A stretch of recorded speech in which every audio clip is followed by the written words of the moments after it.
अस्सलाम वालेकुम, मैं हूं सहर और आप देख रहे हैं मेरा यूट्यूब चैनल। उम्मीद है आप सब खैरियत से होंगे।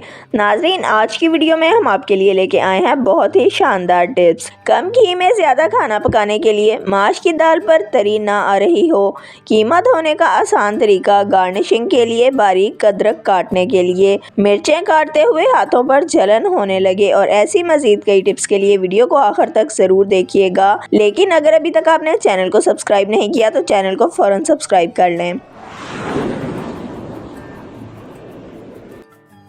खुले चिप्स को लंबे अरसे तक खस्ता रखने के लिए बाज़ों का चिप्स का पैकेट खोलकर कुछ चिप्स खाए जाते हैं और बाकी के चिप्स बच जाते हैं। अगर इन्हें इसी तरह रख दिया जाए तो इनका खस्तापन ख़त्म हो जाता है। लेकिन अगर आप इस चिप्स को कई दिन तक खस्ता और कुरकुरा रखना चाहते हैं तो एक एल्युमिनियम फॉयल लें और इसे काट लें। अब इसे चिप्स के पैकेट के ऊपर वाले हिस्से पर लपेटकर इस्त्री गरम करें और इसे एल्युमिनियम फॉयल पर चलाएं। इस तरीके से पैकेट अच्छी तरह बंद हो जाएगा और इसमें हवा और नमी दाखिल नहीं हो सकेगी और चिप्स लंबे अरसे तक खस्ता रहेंगे। गार्निशिंग के लिए बारीक अदरक काटने के लिए अगर आप खाने पर गार्निशिंग करने के लिए बारीक अदरक काटना चाहते हैं तो अदरक को छीलकर इसे आधे घंटे के लिए फ्रीज़र में रख दें। जब ये थोड़ा थोड़ा जम जाए तो इसे अपनी मर्ज़ी के मुताबिक जितना बारीक चाहें काट लें। ये बहुत बारीक कटेगा और इसकी शेप भी बहुत अच्छी बनेगी। कीमा धोने का आसान तरीका। सबसे पहले कीमे को एक बाउल में डालें और इसमें पानी डालकर अच्छी तरह हिलाएं। अब एक बड़ी छलनी और मलमल का कपड़ा लें और इसमें कीमा डालकर पानी को छान लें।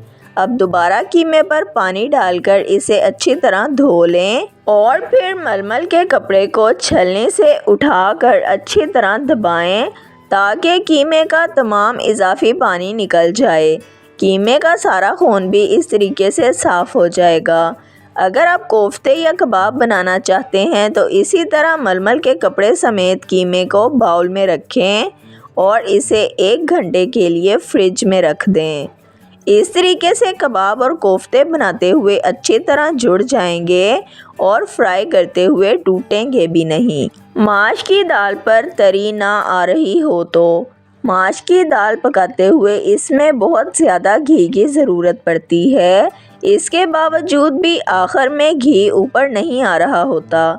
लेकिन अगर आप कम घी में माश की दाल पकाना चाहते हैं और इस पर बहुत ज़्यादा तरी भी रखना चाहते हैं तो इसके लिए सबसे पहले माश की दाल को उबाल लें और फिर इसे छानकर पानी से अलग कर लें।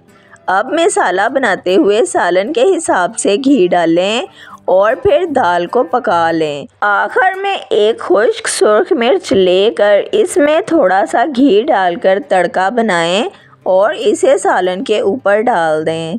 इसी तरह से अगर आप कम घी में ज़्यादा सालन पकाना चाहते हैं तो सालन पकाते हुए कम घी डालें और आखिर में इस पर तड़का लगा दें। मिर्चें काटते हुए हाथों में जलन होने लगे तो अगर मिर्चें काटते हुए आपके हाथों में जलन होने लगे तो फ़ौरन एक आलू का टुकड़ा हाथों पर मलें, जलन ख़त्म हो जाएगी। इसके अलावा टमाटर काटकर हाथों पर मलने से भी जलन फ़ौरन ख़त्म हो जाती है। अगर खाना पकाते हुए हाथ या बाजू जल जाए तो फ़ौरन इस पर गूंथा हुआ आटा मल दें। इससे फ़ौरन जलन ख़त्म हो जाएगी और इसके अलावा निशान भी नहीं पड़ेगा और छाला भी नहीं बनेगा। वीडियो को लाइक, शेयर और सब्सक्राइब कर दें। बेल आइकॉन को दबा दें ताकि आपको हमारी आने वाली तमाम वीडियोस का नोटिफिकेशन सबसे पहले मिलता रहे। वीडियो को अपने फ्रेंड्स और फैमिली के साथ ज़रूर शेयर करें ताकि वो भी इन कीमती टोटकों से फ़ायदा उठा सकें। अगर आप भी किसी मसले का हल जानना या बताना चाहते हैं तो कमेंट सेक्शन में लिख दें। अपना ख्याल रखिएगा। हमें इजाज़त दीजिए। अल्लाह हाफिज़।